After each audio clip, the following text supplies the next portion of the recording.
et à tous. Ça fait chaud au cœur de vous voir ici, avec nous, Pordic Alternative 2020, en nombre, et je vous en remercie.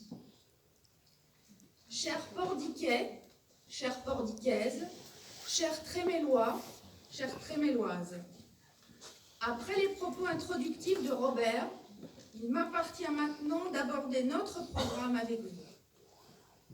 Il ne s'agit pas pour moi de prendre un par un les points du programme, car vous l'avez déjà constaté en la lisant, notre feuille de route pour les 6 ans à venir est très détaillée.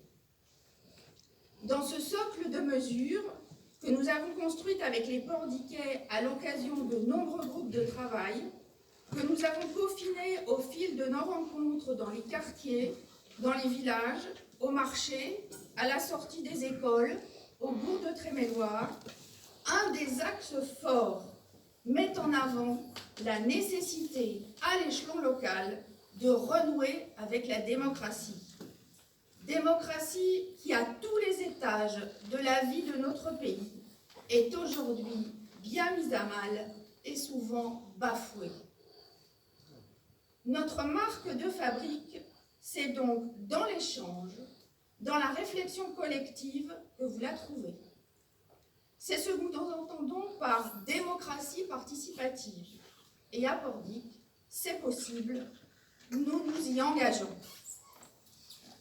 Le conseil municipal qui s'est tenu vendredi dernier a clos 6 années de politique de fait accomplie, de décisions prises dans un cercle restreint, parfois très restreint, faisant du conseil municipal lieu de débat par excellence, un simple lieu d'enregistrement des délibérations proposées par la majorité. On peut compter sur les doigts d'une main les propositions d'amélioration de la minorité intégrées dans les textes. Car n'en déplaise à Pordic Transition, la minorité n'était pas dans une posture d'opposition systématique. Elle a aussi éclairé les débats et fait des propositions constructives. Avec nous, cette époque sera désormais révolue. Nous remettons le citoyen au centre de la vie communale et pas seulement le temps d'une campagne. Vous allez élire non pas une femme providentielle, mais une équipe. Cette équipe aura besoin de vous tout au long du mandat. Nous avons besoin d'insuffler de la confiance entre vous et nous, mais aussi l'inverse. Et c'est au travers de la mise en place d'un certain nombre de dispositifs que nous allons y parvenir. Tout d'abord, une chose très simple, mais évidente et de bon sens. Nous répondrons à toutes les interpellations que vous nous ferez, y compris en allant vous rencontrer sur le terrain. Nous mettrons en place des commissions extra-municipales composées d'élus et de citoyens pour réfléchir et construire ensemble des projets structurants sur la commune. Vous pourrez proposer des projets pour votre quartier. Ce sera aussi l'occasion de redynamiser la vie de ces quartiers, de créer du lien, de se connaître. Notre société, d'une manière générale, en a besoin. Nous voulons un lien permanent élu-habitant. Chaque quartier aura donc un élu référent et il ne sera pas là uniquement pour faire bien. Avant chaque conseil municipal, il sera possible d'organiser un temps d'échange avec vous. Le conseil municipal redeviendra un lieu de débat et la parole des minorités sera respectée. La charte éthique que nous avons, nous candidats, signée le 29 février dernier, nous engage tous. Le conseil municipal sera retransmis en direct sur Internet. Nous rendrons possible la consultation des citoyens, y compris sous la forme de référendum. Comme vous le savez sans doute, la première consultation que nous engagerons portera sur les caméras de vidéosurveillance. Autant sur les armes des policiers municipaux, nous poserons un acte politiquement et symboliquement fort en désarmant les policiers pour les recentrer sur leur mission de police municipale de proximité. Autant sur les caméras, nous vous interrogerons sur le maintien partiel ou leur arrêt total. Mais cette consultation sera bien évidemment précédée de débats, car pour se positionner, quel que soit le sujet, nous avons tous besoin d'être éclairés. Les dossiers traités à l'agglomération et au conseil d'agglomération seront aussi communiqués par le biais du site internet de la commune. Les élus à l'agglo rendront régulièrement compte de leur activité. Vous placez au cœur du débat, vous écoutez, répondre à vos interrogations, à vos inquiétudes peut-être. C'est déjà ce que nous allons faire dans la deuxième partie de la réunion. Nous passons dès ce soir à la pratique. La troisième voie prévoit d'échanger avec vous sur les projets de la commune. Mais elle n'ose même pas organiser une réunion publique avant les élections. Alors, laissez-nous sourire. Et que dire de la liste « Un nouvel élan » qui n'aborde même pas le sujet de la participation, étant l'émanation de la majorité actuelle quelque peu relookée. On a vu ce que ça donnait pendant 6 ans. Le second axe important porte sur la transition écologique. Inutile de vous dire que nous ne sommes pas ces derniers jours, subitement convertis à l'écologie et au bio. La majorité actuelle, à grand renfort d'articles de presse ou de Pordic Info, a essayé de vous faire croire en sa conversion. Tardive conversion électoraliste des conseillers candidats sur la liste Nouvel Élan. Car toujours au dernier conseil municipal, lorsque nous avons fait la proposition d'élargir la subvention destinée aux agriculteurs bio de la commune, aux agriculteurs qui se lancent dans la conversion ou qui s'installent, la minorité a essuyé une fin de non-recevoir. Inutile de vous dire que nous sommes tous, vous, nous, convaincus de l'urgence écologique et qu'aucun d'entre nous ici n'oserait affirmer cette ineptie, que l'agriculture bio pollue plus que l'agriculture intensive. Et pourtant, ce sont des mots, des propos écrits par un candidat qui se présente sur une liste qui dit promouvoir une ville verte et exemplaire. Quelle liste? Je vous laisse deviner.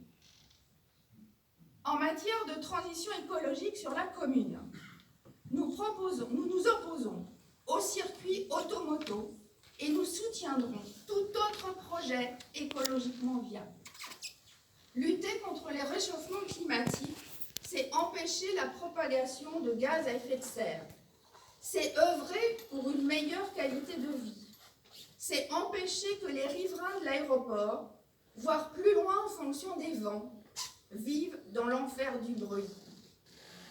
Lorsque la question reviendra à l'agglo, parce qu'elle reviendra, comptez sur vos élus alternatifs 2020 pour se battre bec et ongle. Au niveau des mobilités, nous œuvrerons pour encourager les transports en commun. Et là, il y a nécessité de retravailler avec l'agglo sur les dessertes de Pordic et de Tréméloire, de faire ouvrir la discussion sur les tarifs et la gratuité. Pour ce qui est des lycéens de Tréméloire, nous avons déjà travaillé avec Grégory, Sylvain et Dominique pour essayer de faire réouvrir ce dossier avec d'une part la région et d'autre part l'agglomération. Nous avons bon espoir d'aboutir. Concernant l'utilisation du vélo, il faut trouver des solutions pour connecter les pistes cyclables de la commune, les sécuriser, impulser un vrai plan vélo au niveau de l'agglomération. L'écologie au niveau de notre commune, c'est aussi créer des lieux de partage, de rencontres, créateurs de liens sociaux. Ce sera le sens de l'installation de jardins partagés que seul notre programme propose. C'est aussi refleurir la ville pour l'agrément, mais aussi pour favoriser la biodiversité en installant par exemple des hôtels à insectes. C'est aussi créer ou conserver des espaces de respiration en aménageant les vallées. Et pas question pour nous de déplacer les terrains de sport, espaces verts au cœur du bourg. Alors permettez-moi un commentaire. Dans le plan local d'urbanisme, travaillé et voté par l'actuelle majorité, il est question de déplacer les terrains. On n'a pas rêvé, c'est écrit.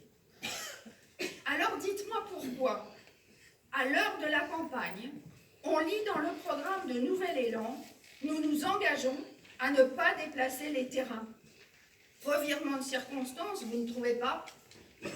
Mais alors, pourquoi au dernier conseil municipal, lorsque l'adjoint à l'urbanisme nous a fait part d'un certain nombre de modifications du plan local d'urbanisme, le maintien des terrains près des écoles ne figurait pas dans la liste? C'est aussi pour nous, en matière écologique, la remise à plat de l'aménagement de la zone de la Porte de Lique, ancien Intermarché, en concertation entre autres avec les habitants du quartier, mais aussi avec les acteurs de la vie économique. Plus largement, c'est lutter contre l'artificialisation des terres et penser différemment l'accueil de nouveaux portiquets. La transition écologique, c'est aussi notre engagement à plus de bio et local à la cantine. Au minimum, avons-nous écrit 50%. Vous noterez bien que ne nous disons pas issus d'une agriculture raisonnée et ou bio, comme dans le texte de transition, mais bien de 50% au moins de bio. Les autres axes de notre programme portent globalement sur le bien vivre ensemble. C'est là que nous trouverons des propositions sur l'entretien cohérent des routes, des quartiers, de tous les quartiers. Nous nous sommes engagés à réouvrir au niveau communautaire le dossier de l'assainissement. L'éclairage public est aussi traité, élément essentiel de la sécurisation des déplacements. C'est aussi dans cette partie que sont détaillées les propositions en direction de la jeunesse pour bien accueillir les enfants à l'école et dans leurs activités périscolaires, pour favoriser leur épanouissement et leur réussite. L'accès facilité à la culture, aux pratiques artistiques et sportives, l'offre culturelle, les événements, l'aménagement des espaces culturels font aussi partie de nos priorités. Vient aussi, bien évidemment, l'amélioration du quotidien des personnes âgées, des personnes en situation de handicap, des personnes en situation difficile et précaire. Pordic n'est pas épargné par les conséquences des politiques économiques et sociales menées par le gouvernement d'Emmanuel Macron, président En Marche, transpartisan, comme ils disent. C'est dans le cadre d'un CCAS rénové que nous mènerons une politique sociale ambitieuse. Le soutien au commerce et aux associations passera aussi par de la concertation, des aménagements de locaux, des réflexions autour des animations. Enfin, je ne peux pas terminer mon propos sans traiter de la question de l'offre de soins à Pordic. C'est un dossier crucial et sérieux. Comment favoriser l'installation à Pordic de nouveaux médecins? La commune a acheté les locaux de la SCI Hippocrate. C'est une chose, mais cela, à notre avis, ne suffit pas pour attirer des médecins. Alors on ne va pas inventer l'eau chaude. Il ne suffit pas de faire voter une vague convention en conseil municipal. Il s'agit d'un travail sérieux qui demande du temps, se faire accompagner par des cabinets spécialisés, voir ce qui fonctionne, ce qui ne fonctionne pas. Voilà la feuille de route sur cette question qu'il va falloir traiter d'urgence. Et sur cette question, pas de solution taboue. Étudions tous les possibles. Salariat des médecins, prestation de services de secrétariat, prise en charge des tâches administratives, tout sera étudié et mis sur la table. Ce sera, je le rappelle, un dossier prioritaire pour arriver le plus rapidement possible à proposer sur notre commune une offre coordonnée de soins. Pour conclure, nous sommes, vous l'aurez compris, une équipe déterminée, dynamique, unie, volontaire. Ce programme, si vous nous accordez vos suffrages, nous le mettrons en place. Il demande beaucoup de volonté et il a une spécificité particulièrement importante. Il est budgétairement sobre. À dotation équivalente de l'État, nous prenons ici, devant vous, l'engagement de ne pas augmenter la part communale des impôts locaux. Si nous sommes élus, je serai le maire de la commune. Pendant cette campagne, j'ai peu parlé de moi, et ce n'est pas aujourd'hui que je vais vous dérouler mon CV. Avec mon expérience personnelle, avec mon expérience professionnelle, mon expérience d'élu, de membre du CCAS pendant 10 ans, j'assumerai mes responsabilités entourée d'élus compétents et déterminés. Mais je ne m'arrogerai jamais les pleins pouvoirs. Il s'agit depuis des mois d'un travail d'équipe et il va se poursuivre.